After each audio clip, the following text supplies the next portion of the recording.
Zidon Daney, Electro Ninja here, and welcome back to Electro Ninja's Lab. In today's video, we are going to be talking about Final Fantasy VII Rebirth, as well as a little bit about, well, the original remake, as well as Intermission, or whatever the frick it was called.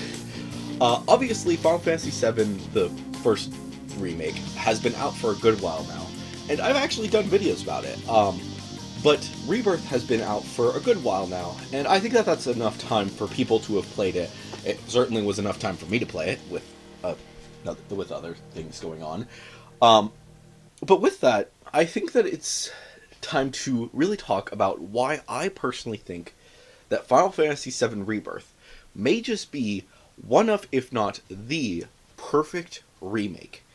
And granted, nothing is perfect. There are always going to be certain things that could be improved, certain things that could be changed, but I think that what they have done with Rebirth as well as Remake could lead to good things in the future for other games to get remakes. In fact, I actually have a theory currently that Final Fantasy IX might be the next one to get a remake. We'll talk about that in a future video if it actually turns out to be true. But yeah, 9 might be the next game to get a remake, but that's just a theory. We'll deal with it later. As for Rebirth, and like I said, I think that this is quite possibly the perfect game. For those of you who are unaware exactly what Remake and Rebirth went through, firstly, Remake goes from the very beginning of the game all the way until they escape from Midgar. Which means that you have the first 5 characters. In fact, that's the majority of the cast. However, Red 13 is not playable at this point in time. He does become playable in Rebirth right off the bat, but in Remake he was not really playable. He would basically just join you for the fights. And there were certain things that you could do with him, and it was very interesting. But at the same time, I understand why they didn't want to go down that route. Then, with Rebirth and Remake, we got to play around with things and have a lot of fun with it. So, yeah, there's Rebirth, the Remake, whatever. So with obviously getting Red 13 to finally join your party, fantastic, love it. Rebirth then goes all the way until Aerith dies, which obviously means that by that point, you have the entire cast in your party. You have Kate Sith, you have Yuffie, you have frickin' Vincent, and Cid. And while obviously Vincent and Cid are a little bit of a weird situation anyways, because of the fact that both of these characters, while they are in your party, they are not combative. They do not join you in the fight. Vincent is often off on his own, doing his own thing, fighting. Cid is mostly tinkering with the Tiny Bronco to basically make sure that everything's good. Because while he does join you, he is trying to make it so that you guys can actually travel more. Which is another point that I would like to bring up. I believe that the next Final Fantasy game is going to completely open up the entirety of the Final Fantasy VII world. You will be able to go anywhere you want, meaning that there will be a lot more stuff to just do all over the world. You'll be able to go back to places that you haven't been able to go to in a while. Whether that, obviously, you'll be able to go back to Midgar. You'll be able to go to all of these other locations all over the world, and maybe you'll even be able to go to places that you weren't able to visit before, that they wanted to put in the game, but they just didn't have the time to. As such, I think that the next part of this trilogy is going to be probably the biggest one yet. And we'll get to all of the details with that at a later date. But as for Rebirth itself, the game is interesting, to say the least. Obviously, there's so much more of the open world to explore, to see. Every single of all the areas that you can go to, you have these side quests that expand on the lore of the world.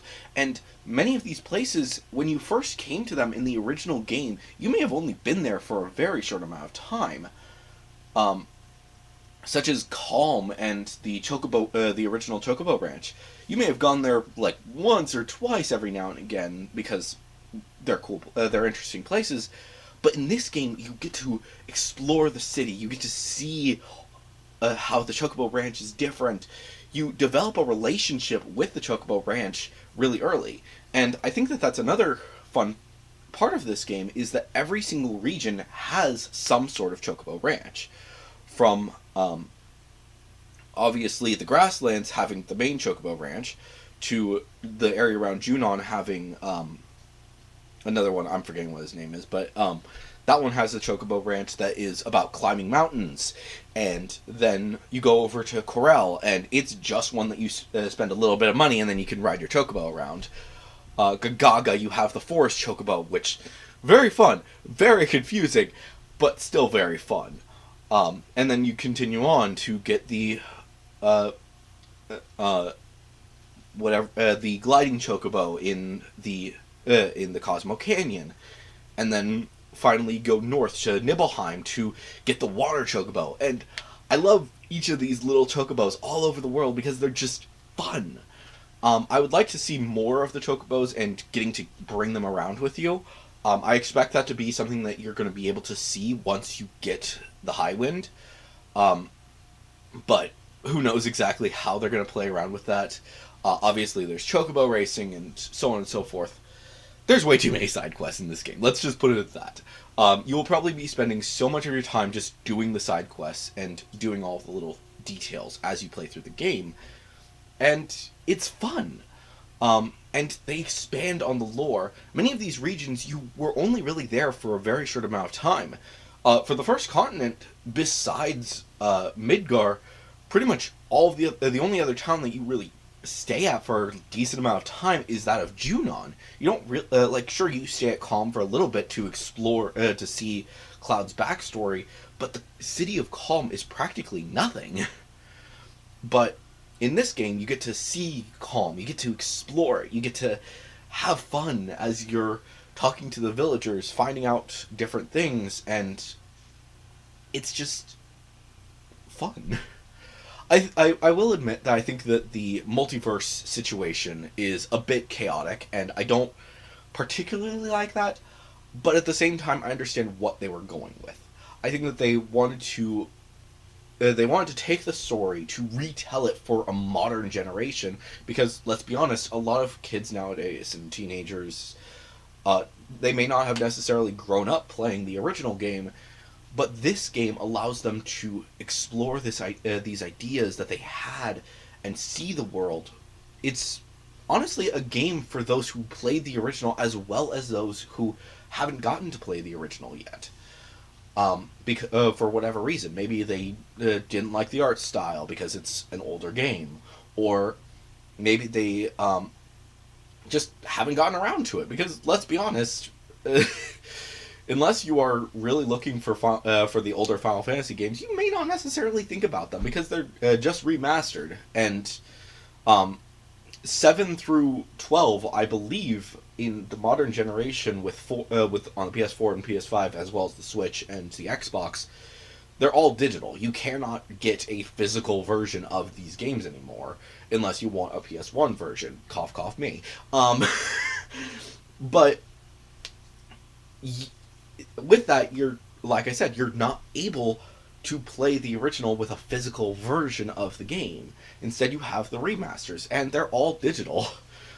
Granted, you can get 1 through 6 as a physical version, but there's obviously some people who like physical, some people who don't like physical. I understand why, but at the same time, it's confusing. But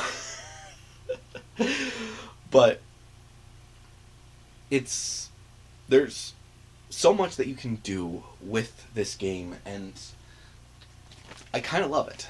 Now, obviously, like I said, Vincent and Sid are not playable characters, which is a little bit disappointing, but I understand it a lot more. And I think that it's part of the reason why I came to understand why Red 13 slash Nanaki is not playable in the original. It's because it's so late in the game that you don't have the chance to practice with them, and then they end up being characters that you never use. It's one of the same reasons why, if you look at the original Dark Cloud game from level 5, they had so many characters, and many players would only play with the first 2 characters.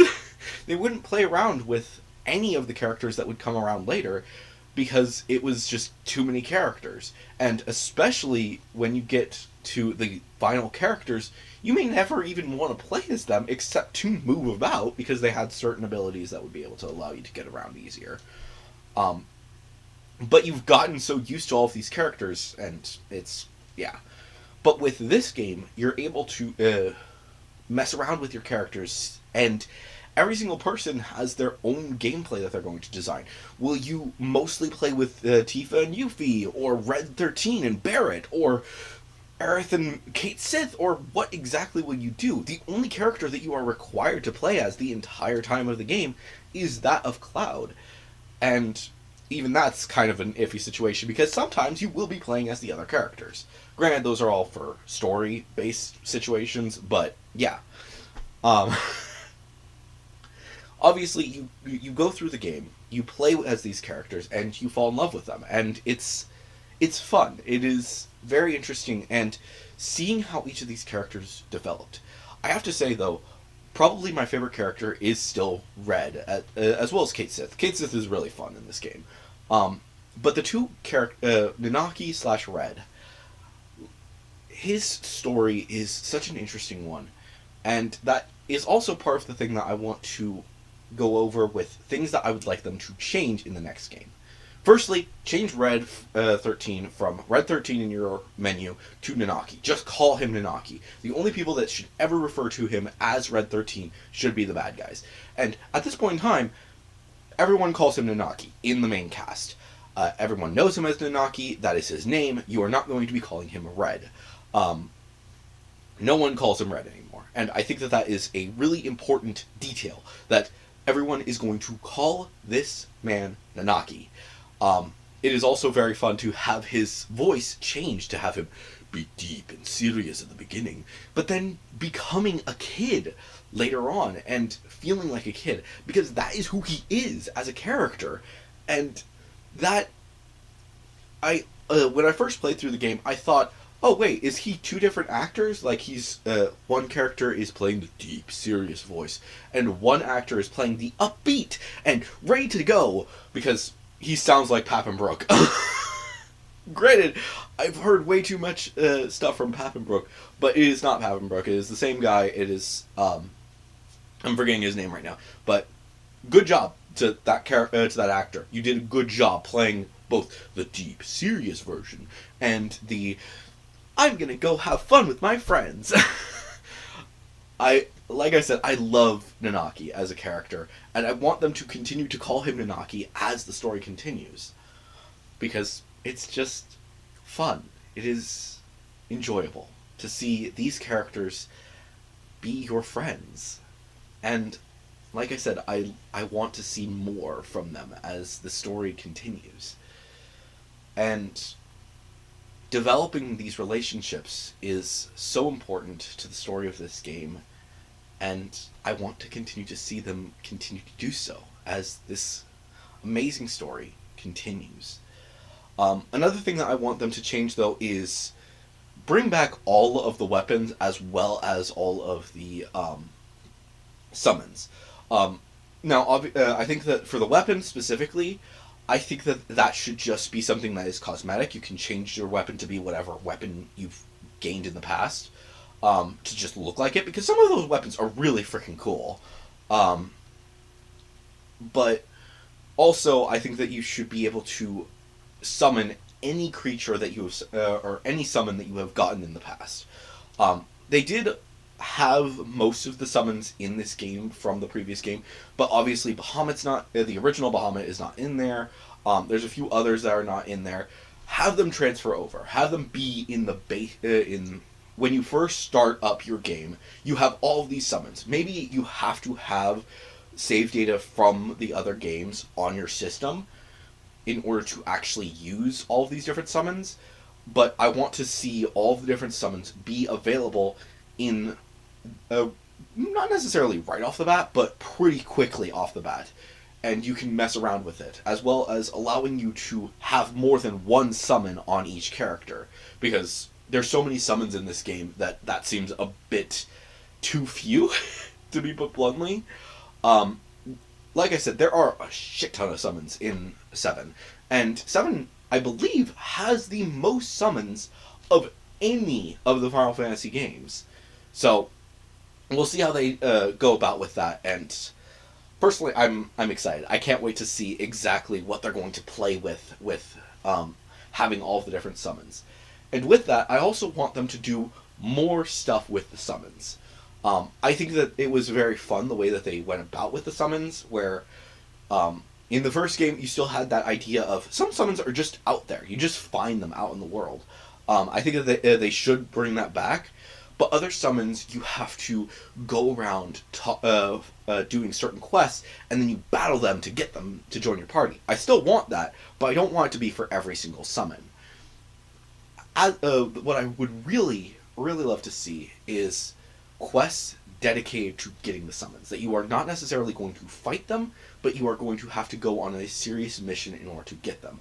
One of the things that I think would be really interesting, with Bahamut at least, is that you have both Bahamut materia. If you have both materia, Bahamut materia in your on a character, there's a quest somewhere, and for whatever, maybe every now and again when you try to summon one of them, it'll be a strong one of the stronger versions of Bahamut, and it starts to lead you down a certain side quest that there are other Bahamuts out there. There are stronger Bahamuts out there, and you can go out and find these other Bahamuts until you eventually find the strongest Bahamut. I'm forgetting which one that is right now. But another one I would like to see is the Knights of the Round. I want them to be special soldiers that you happen to meet, and you think, oh, these the Knights of the Round are just these soldiers that have defected and they do not want to do anything with Shinra anymore. But as you talk to them, things start to feel a little bit iffy, and you meet more of them, and that there's this group of them that work together, and then you finally come to meet the final one, and there he is, and he reveals that they are actually the summoned Knights of the Round, and they give you their materia to sit and say, call upon us when you need our help, and you get the most powerful summon of the game. I think that will be a lot of fun getting to, if that is actually what you do, because like maybe there are battles throughout the game and you fight a few of them, but you are never ever going to fight all of them at once because they are too powerful to fight your cast versus them, or something along that lines. Maybe you do actually fight all of them at once at some point in time, but they're going easy on you because you've done so much for them. Or maybe if you haven't actually found every single one of the Knights of the Round, if you go to the final guy, you have to actually fight them, and then all of them come together to fight you.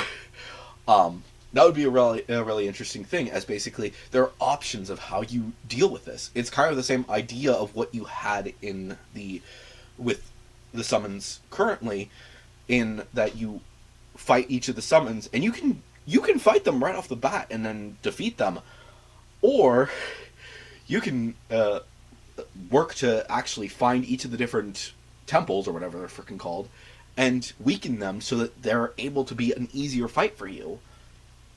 And I really like that. I want to see how they are going to mess around with that and play with that, because there are a lot of summons in this game, and many of them are optional.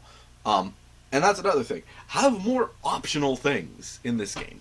For the most part, most of the stuff is completely straightforward. You have to do this. The only things that are optional are the side quests and the Chadley stuff. And you can completely, if you ignore those, no one's going to bat an eye. Well, people are going to bat an eye. They're going to be like, you didn't do those really fun ideas? Well, how dare you? But for the most part, you can do mostly everything else. You have to go through a lot of it.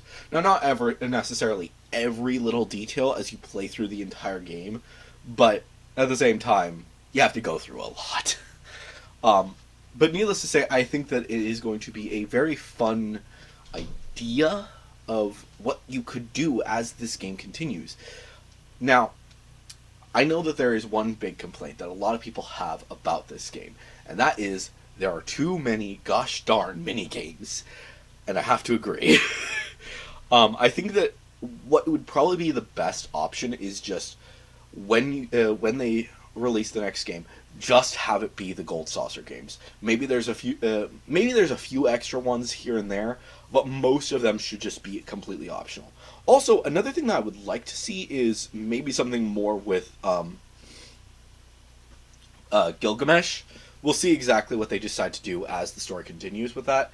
But another thing about Gilgamesh is I'm not really certain if I like this version of him in this game. The main reason I say that is because the fact that Gilgamesh feels very much like the 14 Gilgamesh, and that's not necessarily the best option because 14 the stuff with Gilgamesh in 14 is very much a comedy. That the entire storyline with that is very much a comedy. You are dealing with the Hildebrand quest, which is the main story quest, but that's beside the point. But with that, it means that things are complicated, and I think that they need to do more with... I don't think that Gilgamesh being very much a comedian really works for this game. It feels like he is just a comic relief, I guess, considering the fact that 7 Rebirth is much darker of a game, and I think that it makes certain sense, but at the same time, Gilgamesh in most games is a lot more serious. He's not necessarily the most serious character in the world, but he's more serious in most of the games that he's been in. And I don't really think that the 14 Gilgamesh really works and synergizes with what they've been doing with this game. So I think that they could do a few things to tweak him. I think that it's fine. They're not going to change it, but I don't know. There's certain things I would like to see them do more with him, but at the same time, I'm good with him being where he is right now. I think he's a fun character, and I think that's as much as we need to deal with. But yeah, there's too many mini games, and a lot of people have said that. I'm going to agree with that. I think that if they are going to do more mini games, have them be very small, have them only be for like short amounts, only for side quests, whether that be a new proto relic type thing or whatever. After this, it's done. You're not going to deal with it anymore. You're done. Okay. Also, more costumes. I do want to see more costumes in the game. Have them be something that you can wear from the get-go. Maybe every costume that you got in the base game, you are then able to transfer them over into maybe those will all be in the next game, and you could just wear them right off the bat. I think that there needs to be more, because there's at this point in time, I think that Bear has the...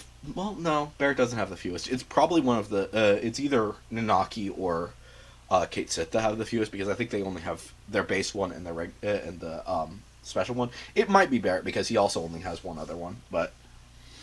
I don't know. I want to see more costumes, because it feels weird that it's just the girls and Cloud that have costumes. Pretty much nobody else really has any costumes. Maybe have Tifa have her original outfit when she was in Calm, or have other characters get more outfits as you continue on with the story. I don't know. I think that it makes sense for what they did in the first game, but or in this game where it was swimsuits, because it was in Costa del Sol where you get most of these. But in the next game, since they've opened it up to the entire world at this point in the main game, I think that they should take that idea and add more costumes for the final game. Maybe you can do certain things to get the maybe you can get the Kingdom Hearts outfits for each of these characters, because their outfits are very different. Or maybe you can get the original polygon outfit, so you look like their original polygons. That would be hilarious. I would love to see that. Maybe it's like, one of two things I think that they could do is maybe it will be the overworld sprites as one option, and then have them be the battle sprites as another option. I think that both of those would be very fun to just mess around with. I'm not certain exactly how they would play with that, but those are some of my current ideas. But keep making this. That is my big thing. I think that with this, I think that they have learned a lot, and I think that that Rebirth as well as Remake are a good idea. I'm glad that they did it for 7 as the first game to do it, where they got to experiment with a lot of things, because 7 is probably one of the most out there of the games. It doesn't feel like most of the other Final Fantasies. So messing around with it, seeing all of these different things, testing the waters per se, it allows them to see how things are going, and then, okay, this is what people like, this is what people don't like, and then we can move on to continue to make Final Fantasy VIII or Final Fantasy IX. Maybe 1 through 6, but 1 through 6 have gotten so many remakes, it's not even funny. And they've got their original pixel remasters, so just play those at this point. But at the same time, I want to see more from what they could do with these games. And I think that it's going to be a lot of fun seeing the story continue. To see Cloud and the rest of the team continue on. To see Cloud losing his frickin' mind, because he really needs help at this point. I'm not going to go too much into spoilers at this point, but he needs help. But yeah, hopefully you guys have enjoyed this video. As for what I think is going to be next, I think that there is the possibility for DLC in for Rebirth. However, I don't necessarily think that it's going to happen. I think that the more likely option is that they are going to just start work on the next game. Get that out there so that everyone can play the final game and enjoy it. Granted, at this point in time, 7 is not their top priority. It is, I believe, at this point in time, Tetsuya Nomura is not focused on Final Fantasy VII at all. I think that his primary priority at this point in time is that of Kingdom Hearts. Get Kingdom Hearts, first off, get Missing Link out, because they've been trying to get that out for a while now, and we've been waiting on the beta for way too long. So, get the beta out, get that out, and then Kingdom Hearts 4, get Kingdom Hearts done, and then once Kingdom Hearts 4 is done, then he can move on, finish up Final Fantasy VII, all of the remakes, and we can be happy and move on with our lives. But anyways, guys, hopefully you've enjoyed this video. If you have, please make sure to leave a like, leave your thoughts and theories down in the comments below, and of course, if you want to support us, make sure to check out our merch store down in the description below. But anyways, guys, I've been Electro Ninja, and I will see you guys next time. But on!